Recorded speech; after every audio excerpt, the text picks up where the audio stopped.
Makasaysayang araw po. It's showtime! Isang taon na nakalilipas, January 15, 2015, nang dumating si Pope Francis sa Pilipinas. Nabiyayaan ng inyong lingkod ng pagkakataon na maging bahagi ng mga naghatid sa inyo ng mga makasaysayang pangyayari live dito sa telebisyon ng bayan. Si Pope Francis ang ikatlong papa na dumating sa bansa, ngunit ito na ang ikaapat na papal visit na naganap dito. Bagamat may tuturing na state visit ang pagbisita ng pinuno ng isang maliit na malayang bansa, ang lungsod ng Vatikano, ang pagbisita ng pinuno ng 1 bilyong Katoliko sa daigdig ay mas isang apostolic visit. Kaya mainam na mas maraming tao ang makakita sa kanya. Malaking paghahanda ang ginawa ukol sa kanyang seguridad ng pamahalaan. Ngunit, pinili ng Papa na sumakay sa isang bukas na Pope Mobile kahit na may bantang terorista na sinasabing napigilan ng pamahalaan. Ayon kay Francis, kung mamamatay siya sa kamay ng mga panatiko, iyon ay God's will. Ayon pa sa kanya, life is in God's hands. I have said to the Lord, you take care of me. But if it is your will that I die or something happens to me, I ask only one favor, that it doesn't hurt, because I am a real wimp when it comes to physical pain. Ang pangunahing konsiderasyon sa pagbisita ng Papa ay ang madamayan ang mga nabiktima ng bagyong Yolanda, ang itinuturing na pinakamalakas na bagyong tumuntong sa lupa sa kasaysayan ng daigdig.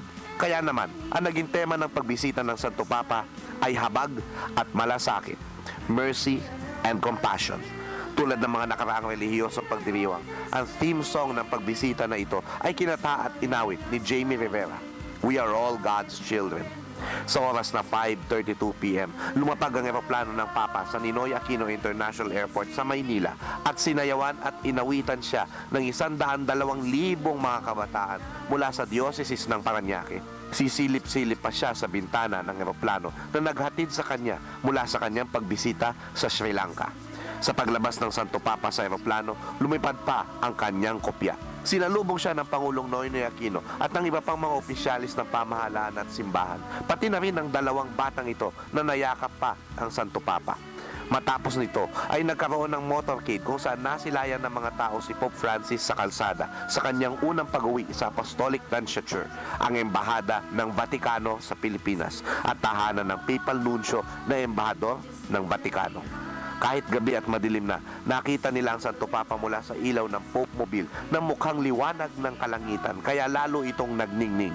Ang sasakyan na ito na batay sa Isuzu D-Max ay ipinasadya ng Gen Cars Incorporated ay nagustuhan ng Vatican at kanila itong inuwi sa Vatican upang magamit pa ng Santo Papa.